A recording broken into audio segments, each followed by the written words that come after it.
Cześć, tutaj Przemek, super, że tu zaglądasz. Social Selling Index, czyli taki miernik dostarczany przez ekosystem LinkedIna, pokazujący Twój potencjał budowania, rozbudowywania Twojego networku w ramach LinkedIna oraz tego, jaki masz potencjalny wpływ na ludzi, którzy Cię obserwują właśnie w LinkedIn. O wszystkim dzisiaj opowiem. Zapraszam.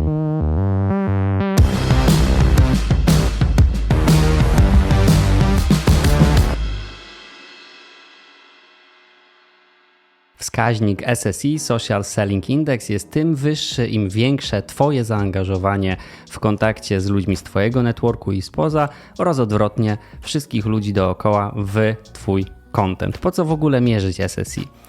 Przede wszystkim jest przydatny wtedy, kiedy chcecie budować swoją markę osobistą, kiedy chcecie docelowo promować swój biznes, swoje usługi lub kiedy po prostu na przykład zależy Wam na zbudowaniu jakiejś niszy, tak skoncentrowaniu ludzi dookoła jakiegoś tematu. Miernik Social Selling Index utrzymywany jest w ekosystemie LinkedIna, konkretnie w narzędziu Sales Navigator, który generalnie jest drogim narzędziem. Natomiast LinkedIn udostępnia każdemu użytkownikowi 24/7 dostęp konkretnie do tego wskaźnika pod specjalnym linkiem, który zamieszczam w opisie tego odcinka. Będziecie mogli wtedy wejść w Sales Navigatora, natomiast zobaczycie tylko i wyłącznie ten konkretny odcinek narzędzia. Natomiast po co w ogóle sprawdzać taki miernik? Jest on szczególnie przydatny wtedy, kiedy planujecie pracować nad swoją marką osobistą, planujecie ją budować, rozwijać, kiedy chcecie w przyszłości promować w tym kanale social mediowym, konkretnie na LinkedInie, swój biznes, swoje usługi, swoje produkty lub kiedy z jakiegokolwiek innego powodu chcecie budować jakąś niszę, chcecie budować jakąś społeczność dookoła danego tematu. Social Selling Index jest też bardzo fajnym wskaźnikiem, jeśli planujecie działać z frameworkiem social sellingu, o którym opowiadałem w osobnym odcinku. Zapraszam do sprawdzenia, bo tam bardzo konkretnie wytłumaczyłem, czym social selling jest, czym nie jest. Jest dużo też niezrozumienia na ten temat na rynku i Social Selling Index bardzo fajnie pomoże Wam mierzyć Wasz postęp w tym obszarze. Wartość SSI może wahać się od 1 do 100. Tutaj w tym wypadku wartość 100 to jest maksymalnie to, co możemy uzyskać i generalnie im więcej, tym lepiej. Natomiast wskaźnik ten podzielony jest na 4 filary i w każdym z tych filarów możemy uzyskać maksymalnie 25 punktów, czyli traktowane są one rozłącznie. Pierwszy filar to buduj swoją markę profesjonalną i on składa się z 2 części. LinkedIn sprawdza, jak dobrze, jak solidnie mamy uzupełniony profil, czy mamy zdjęcie profilowe, czy mamy swój wideo profil, czy mamy dograną wymowę swojego imienia i nazwiska na LinkedInie w formie audio, czy mamy zdjęcie w tle, czy mamy wszystkie opisy na poszczególnych stanowiskach, czy mamy opis o nas i tak dalej. Czyli generalnie platforma sprawdza, jak dokładnie mamy uzupełniony swój profil. To jest pierwsza część. I druga część to jest, jak adekwatne treści dla naszej grupy odbiorców publikujemy. Czyli serwis sprawdza, jak bardzo ludzie wchodzą w interakcję z naszym contentem, jak często komentują, jak lubią, czyli generalnie jaka jest jakość contentu, który produkujemy dla naszej grupy docelowej. Drugi filar to znajduj odpowiednie osoby. Serwis sprawdza, jak często, jak intensywnie korzystamy z narzędzia wyszukiwarki. W przypadku LinkedIna jest to po prostu standardowa wyszukiwarka, w przypadku Sales Navigatora jest to taka bardziej zaawansowana wyszukiwarka firm lub osób. Jeżeli korzystamy z tej wyszukiwarki często, jeżeli zapisujemy tam searche, to możemy robić w Sales Navigatorze. Jeżeli docieramy tam regularnie do nowych osób, zapraszamy ich do sieci, mamy wysoki współczynnik akceptu naszych zaproszeń do sieci. Jeśli trzymamy się w ramach jakiegoś ustalonego kierunku, czyli platforma widzi, że nie zapraszamy wszystkich jak leci, tylko mamy wybraną swoją niszę, mamy wybrany swój kierunek, to wtedy uzyskujemy większy wskaźnik w tym konkretnym zakresie. Trzeci filar to angażuj się w treści innych użytkowników.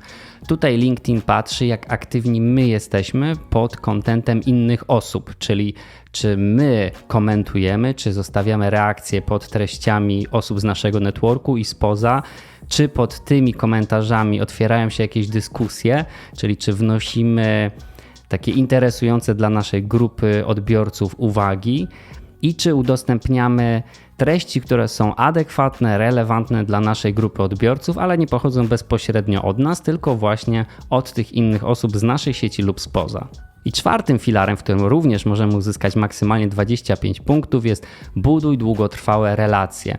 I ten wskaźnik niestety jest najmniej miarodajny, dlatego że tutaj chodzi o to, co się dzieje, kiedy już nawiążemy kontakt z daną osobą na LinkedInie. Jesteśmy połączeni. Ta osoba zgodziła się przyjąć nas do sieci i czy ten kontakt jest w jakimś sensie taki nieaktywny, czy jednak regularnie wchodzimy tutaj w jakieś interakcje i na przykład wymieniamy między sobą wiadomości przez skrzynkę mailową LinkedIna, czy komentujemy sobie nawzajem nasze treści, czy wchodzimy w jakieś dyskusje pod treściami itd., itd.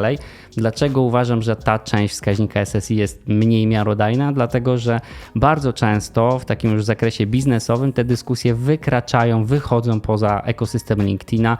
Przenosimy się tam na przykład na maila, przenosimy się tam już na telefon, na spotkanie, więc będzie tak, że realnie będziemy znikać, transferować ten swój kontakt poza ekosystem, no i wtedy już LinkedIn tego nie widzi, więc traktuje to tak, jakby tego kontaktu nie było. No i jeśli czyjś workflow wygląda właśnie tak, że dość szybko ewakuuje się z LinkedIna, no to po prostu ten kawałek tego wskaźnika będzie miał po prostu niższy niż osoba, która rzeczywiście bardzo długo te relacje buduje, bardzo długo wykorzystuje platformę w ramach jej ekosystemu. LinkedIn podpowiada też kilka takich ciekawych liczb. Pierwsza z nich to social selling leaders create 45% more opportunities than peers with lower social selling index. Social selling leaders are 51% more likely to reach quota i 78% of social sellers outsell peers who don't use social media. I te wskaźniki pokazują, jak osoby, które mają wysoki ten wskaźnik Social Selling Index, robią lepszą robotę w ramach platformy i robią lepszą robotę już taką komercyjną, czyli osiągają wyższe wyniki, na przykład sprzedaży. No i to są takie liczby, które mają nas zachęcić do korzystania z platformy, no bo wiadomo, że też LinkedInowi się to opłaca, że my jesteśmy zaangażowani, generalnie wszyscy na tym jakoś tam zarabiają w różnej formie. Natomiast zdecydowanie nie chciałbym, żebyście myśleli o SSI w taki sposób, że jak już osiągniecie wysoki poziom tego wskaźnika, to na pewno będziecie mieć fantastyczne rezultaty w promocji waszego biznesu, w sprzedaży i tak dalej. Bo bardzo często te rzeczy rzeczywiście będą szły równolegle. Dlaczego? Bo Social Selling Index mierzy takie obszary, w których jeśli robicie dobrą robotę, no to nie ma na to siły, będziecie też budować mocniejsze relacje, cieplejsze relacje z waszą grupą odbiorców, więc będziecie mieć lepsze docelowe wyniki, będziecie mieć lepsze rezultaty. Więc jakby to idzie w parze, natomiast też może niestety tak być, że robicie robotę, która się liczy w LinkedIn do Social Selling Indexu, ale niekoniecznie jest rzeczywiście tak z krwi i kości adekwatna dla waszej grupy odbiorców. Dlatego też nie wpadajcie w taką pułapkę myślenia, że ja muszę przede wszystkim wykręcić ten indeks i wtedy będzie mi łatwiej. Będzie ci łatwiej, jak będziesz myślał konkretnie o swoich odbiorcach i budował swój network w zorganizowany sposób i tworzył treści, które są adekwatne, relevantne, istotne dla tej właśnie grupy odbiorców. Więc myśl przede wszystkim o nich, a Social Selling Index ułoży się sam. Natomiast oczywiście jest to jakaś liczba, możemy na niej zawiesić jakiś cel, możemy być zmotywowani do tego, żeby dążyć do osiągnięcia tego celu, więc to też jest fajna zabawa, żeby rzeczywiście w ramach na przykład swojego zespołu trochę tak konkurować na bazie Social Selling Indexu, bo to nas po prostu będzie motywowało do tego, żeby robić więcej i mądrzej na platformie. To wszystko na dziś. Jeśli podobał ci się ten odcinek, zasubskrybuj i do następnego. Cześć!